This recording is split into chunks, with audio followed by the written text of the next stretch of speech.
चलिए बच्चों, class 10th की प्रश्नावली 4.3 का प्रश्न नंबर 10 देखते हैं। मैसूर और बैंगलोर के बीच 132 किलोमीटर यात्रा करने में एक एक्सप्रेस रेलगाड़ी सवारी गाड़ी से 1 घंटा समय कम लेती है। यदि एक्सप्रेस रेलगाड़ी की औसत चाल सवारी गाड़ी की औसत चाल से 11 किलोमीटर प्रति घंटा अधिक हो तो दोनों रेलगाड़ियों की औसत चाल ज्ञात कीजिए। तो हम इसमें मान लेंगे कि माना एक्सप्रेस रेलगाड़ी की औसत चाल x किलोमीटर प्रति घंटा है। ठीक है, अब वह क्या कह रहा है, यदि एक्सप्रेस रेलगाड़ी की औसत चाल सवारी गाड़ी की औसत चाल से 11 किलोमीटर प्रति घंटा अधिक हो, यानी कि इसका मतलब है कि जो सवारी गाड़ी है उसकी जो चाल है वह एक्सप्रेस गाड़ी से 11 किलोमीटर प्रति घंटा कम है। तो हम मान लेंगे कि सवारी रेलगाड़ी की औसत चाल कितनी हो जाएगी, x-11 किलोमीटर प्रति घंटा। अब बच्चों समय बराबर क्या होता है, समय बराबर होता है दूरी बटे चाल। ठीक है, तो एक्सप्रेस रेलगाड़ी के द्वारा लिया गया समय कितना हो जाएगा, एक्सप्रेस रेलगाड़ी द्वारा लिया गया समय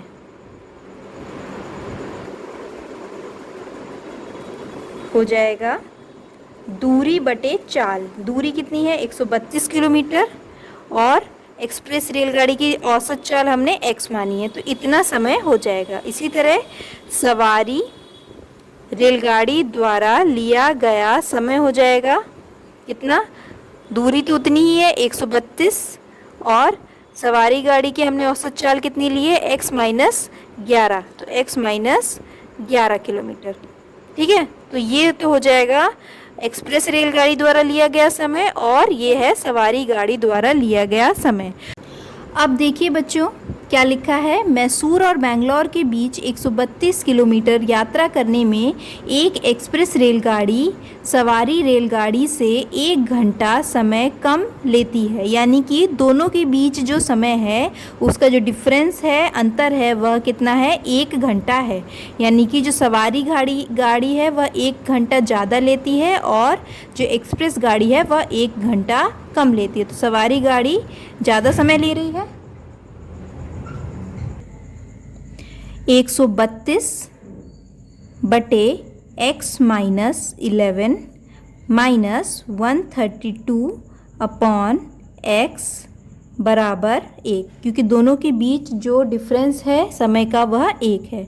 अब हम इसमें एलसीएम ले लेंगे तो ये हो जाएगा x-11 और x, और ये हो जाएगा 132x माइनस 132 का x में करेंगे तो 132x, और माइनस माइनस हो जाएगा प्लस, और ये दोनों का गुणा करके आ जाएगा 1452 इक्वल टू 1। अब यहाँ पे हम कर देंगे तिर्यक गुणा, तो ये हो जाएगा 132x, ये देखिए कट जाएगा यहाँ पे, वैसे चलिए अब लिख देते हैं 132x प्लस 1452। अब इधर चला जाएगा, इस इधर गुणा भी हम कर देते हैं साथ के साथ, तो ये हो जाएगा x² माइनस 11x, ये कट जाएगा, देखिए ये कट गया। यहाँ बचेगा 1452 इक्वल टू x² माइनस 11। तो यहाँ पे जो आपका समीकरण बना वो बन गया x² माइनस 11 माइनस 1452। ठीक है, अब इसको हम गुणनखंड विधि से सॉल्व कर लेंगे, तो ये होगा x² माइनस 11 को 2 भागों में विभाजित करना है। यहाँ पे 11x भी था, x हम लिखना भूल गए, ये देखिए 11x है, इक्वल टू 0 भी रहेगा। हाँ, तो यहाँ पे x² माइनस 11 को 2 भागों में विभाजित करना है, यहाँ हमने इसको ऐसे छोड़ दिया, x माइनस 1 4 5 2 इक्वल टू 0। अब हमको ऐसी संख्या चाहिए जिसको माइनस करके तो आए 11 और गुणा करके आए 1 4 5 2, तो वो हो सकता है 44 माइनस 33। इन दोनों को गुणा करेंगे तो ये संख्या आएगी और माइनस करेंगे तो 11 आएगा। तो x square minus 44x minus minus plus 33x minus 1452 equal to 0। अब यहाँ पे हम कॉमन ले लेंगे x माइनस हो जाएगा 44 और यहाँ अगर हम कॉमन लेंगे तो ये निकलेगा कॉमन 33 और ये x माइनस 44 इक्वल टू 0। तो अब देखिए बच्चों, यहाँ पे आपको दो चीज़ें मिली हैं, x माइनस 44 और एक मिल गया x प्लस 33। दोनों को हम बारी बारी से 0 के बराबर रखेंगे तो x माइनस 44 इक्वल टू 0 और इधर x प्लस 33 इक्वल टू 0। तो ये हो जाएगा x बराबर 44 और इधर हो जाएगा x बराबर माइनस 33। हमने क्या माना था, x माना था हमने रेलगाड़ी की औसत चाल। औसत चाल कभी भी नेगेटिव नहीं हो सकती है, तो ये तो इसका आंसर नहीं होगा। तो ये हो जाएगा 44, यानी कि एक्सप्रेस गाड़ी की औसत चाल कितनी निकली, 44 किलोमीटर प्रति घंटा। और जो सवारी गाड़ी है उसकी औसत चाल कितनी है, 11 किलोमीटर प्रति घंटा कम है, यानी कि उसकी हो जाएगी सवारी गाड़ी की औसत चाल हो जाएगी 44 माइनस 11 यानी कि 33 किलोमीटर प्रति घंटा। तो एक्सप्रेस रेलगाड़ी की आ गई 44 किलोमीटर प्रति घंटा और सवारी गाड़ी की आ गई 33 किलोमीटर प्रति घंटा। ये इसका आंसर हो जाए। देखिए बच्चों, प्रश्न नंबर 11, दो वर्गों के क्षेत्रफल का योग 468 मीटर स्क्वायर है। यदि उनके परिमापों का अंतर 24 मीटर हो तो दोनों वर्गों की भुजाएं ज्ञात कीजिए। देखिए बच्चों, यहाँ पे दो वर्ग दिए हैं, तो इस तरह से एक वर्ग होगा और एक ये वर्ग है, ठीक है। ये हमने दो वर्ग लिए। अब हम क्या करेंगे, हमें क्या ज्ञात करनी है, दोनों वर्गों की भुजाएं ज्ञात करनी है। तो ऐसा करते हैं कि पहला जो वर्ग है उसकी भुजा को हम मान लेते हैं x और दूसरा जो वर्ग है उसकी भुजा को मान लेते हैं हम y। अब वह क्या कह रहा है कि दोनों वर्गों के क्षेत्रफलों का योग कितना है, 468 मीटर स्क्वायर। तो जो वर्ग होता है, वर्ग का क्षेत्रफल क्या होता है, भुजा का स्क्वायर। वर्ग का क्षेत्रफल बराबर होता है भुजा का वर्ग, यही तो होता है। तो इसका क्षेत्रफल क्या होगा, इसकी भुजा है x, तो इसका क्षेत्रफल हो जाएगा x स्क्वायर और इसका क्षेत्रफल क्या होगा, इसका क्षेत्रफल हो जाएगा y स्क्वायर। और क्या कह रहा है, दोनों वर्गों का क्षेत्रफल का योग कितना है, 468, यानी कि दोनों का जो क्षेत्रफल का योग है वह है 468, ठीक है। ये हो गया हमारा पहला समीकरण। दूसरा देखिए, यहाँ पे आप लिख भी देंगे कि यहाँ पे हम लिखना भूल गए हैं कि माना वर्गों की भुजा x तथा y है। ये आप यहाँ पे लिख देंगे, ये हमने बना के भी दिखा दिया है, तो यहाँ लिख देंगे। उसके बाद फिर आप ऐसे लिखेंगे। उसके बाद देखिए, यदि उनके परिमापों का अंतर 24 मीटर हो तो दोनों वर्गों की भुजाएं ज्ञात कीजिए। दोनों के परिमापों का अंतर कितना है, 24 मीटर। तो परिमाप का क्या फॉर्मूला होता है, परिमाप वर्ग का जो होता है परिमाप वो होता है 4 इंटू भुजा, 4 का गुणा कर दो भुजा से। तो दोनों जो परिमाप हैं उनका अंतर है 24 मीटर।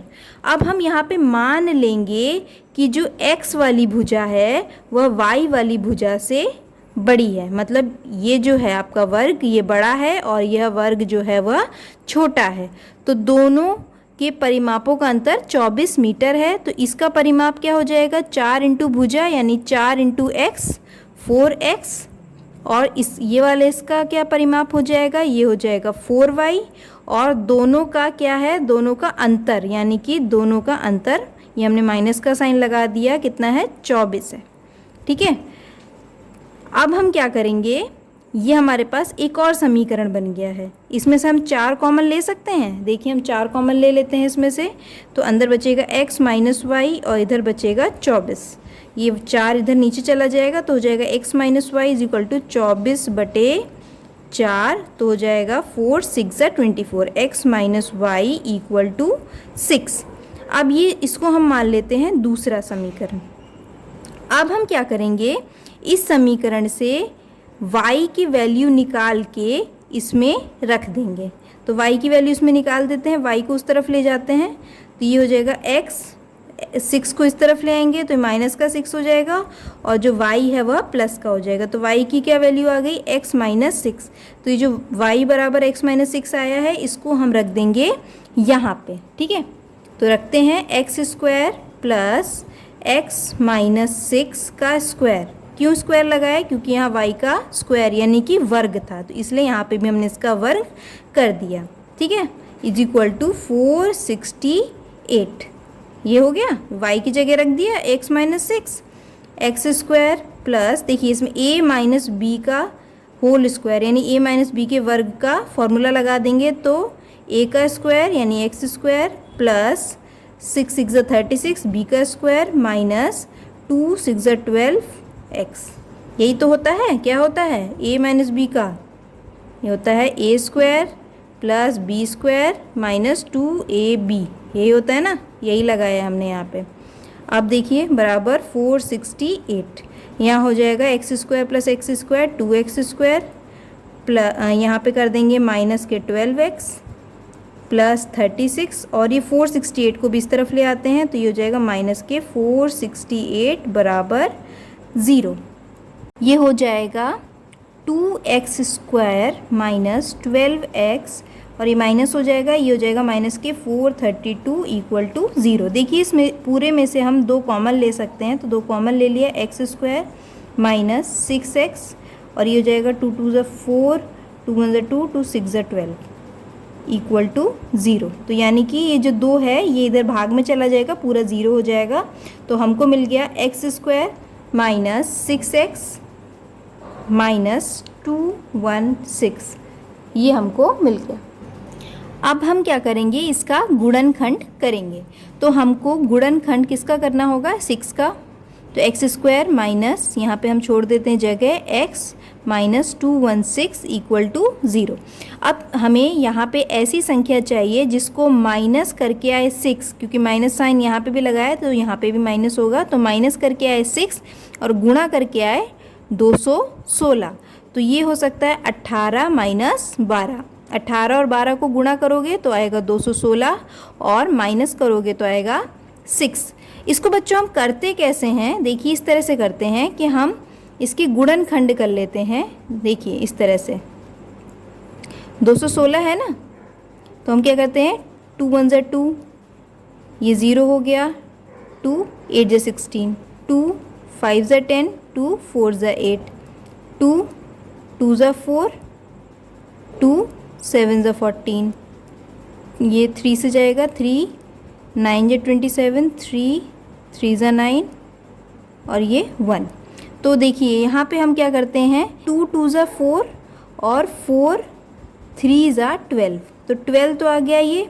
और दूसरा देखिए 2 3 ज़ा 6, 6 3 ज़ा 18, ये वाला 2 3 ज़ा 6, 6 3 ज़ा 18। तो ऐसे हम ले लेते हैं 18 माइनस 12, तो ऐसे निकल जाता है। इसका हम इस तरह से प्राइम फैक्टराइजेशन फैक्टर कर लेते हैं, ठीक है। तो ये हमने निकालना सिखा दिया। एक्स स्क्वायर माइनस, ये माइनस हो जाएगा 18x plus 12x minus 216 equal to 0। x common लिया, x माइनस 18 हो गया, इधर हम लेंगे 12 कॉमन, तो ये हो जाएगा x माइनस 18 इक्वल टू 0। ये है x माइनस 18 और एक है x प्लस 12 इक्वल टू 0।